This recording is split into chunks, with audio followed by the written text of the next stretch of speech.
So we're at waterfall number 3, and this one I always have a hard time pronouncing the name.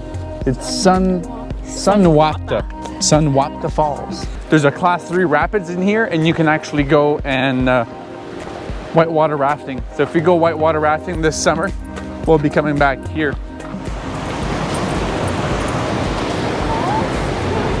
Well, this is part of the falls over there.